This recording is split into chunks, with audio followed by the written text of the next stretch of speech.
Hello అండి, welcome to Rudramma kitchen. నేను గుత్తి వంకాయ చేస్తున్నాను. లేత వంకాయలు తీసుకున్నాను. ఎంత బాగున్నాయి చూడండి, చిన్న చిన్నగా అన్నీ ఒకటే సైజు, మీడియం సైజు తీసుకున్నాను. ఇవి కట్ చేస్తాను. కట్ చేసి దీంట్లో కొద్దిగా ఉప్పు పెడతాను.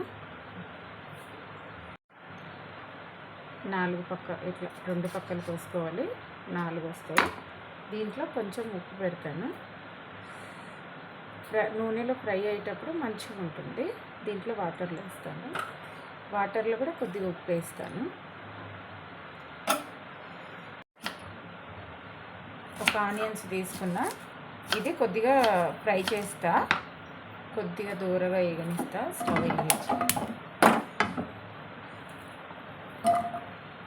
ఎందుకంటే ఇది పచ్చిదే వేస్తే పచ్చివాసన వస్తుంది, అందుకే కొద్దిగా ఫ్రై చేస్తా. దీంట్లోనే కొద్దిగా కొబ్బరి, తగినంత చింతపండు, నిమ్మకాయ సైజ్ అంతా ఏం కాదు, సగం నిమ్మకాయ అంతా తీసుకున్నాం చింతపండు. దీంట్లోనే ఒక టమాటా వేస్తాను.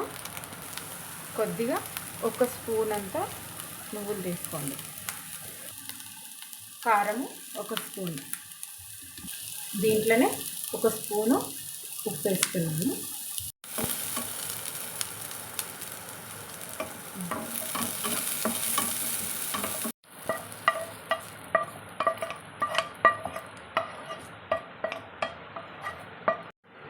నేను సగం బౌలు నూనె తీసుకుంటున్నాను.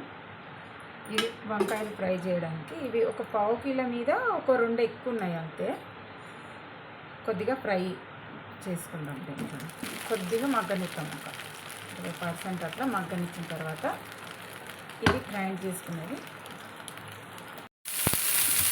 చూడండి, దీంట్లో ఒక బౌలు నూనె వేసుకోండి. దీంట్లోనే చిన్నది ఒక చెక్క, ఒక విలాచిని ఇలా కొడితే కూరలోకి దిగిపోతుంది. ఒక అనాస పువ్వు, ఒక 4 లవంగాలు. నేను గరం మసాలా పౌడర్ వేయట్లేదు, కొద్దిగా చాజీరా. దీంట్లోనే కొద్దిగా కరివేపాకు వేస్తాను. ఈ పేస్ట్ దీంట్లో వేసేస్తాను.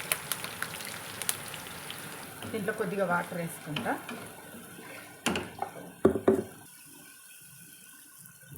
ఇది కొద్దిగా బాగా మరగాలండి.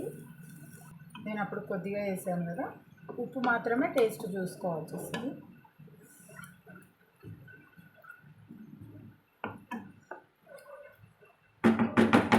దీన్ని మూత పెట్టేస్తా. ఒక 5-10 నిమిషాలు మూత పెట్టేస్తా.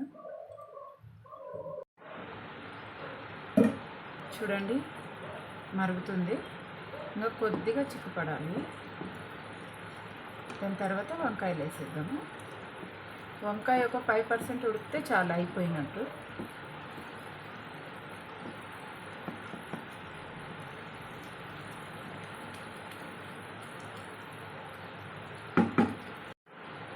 చూడండి, చిక్కపడ్డది. వంకాయలు ఉడికిపోయే వరకు ఆయిల్ బయటకు వచ్చేస్తుంది. వంకాయలు వేస్తున్నా.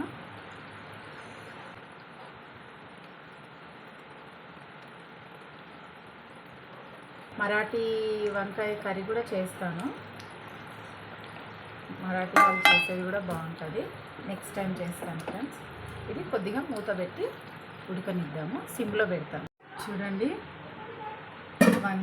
గుత్తి వంకాయ కూర ఎంత బాగా వచ్చిందో. ఇది బౌల్లో ట్రాన్స్ఫర్ చేసుకుందాం.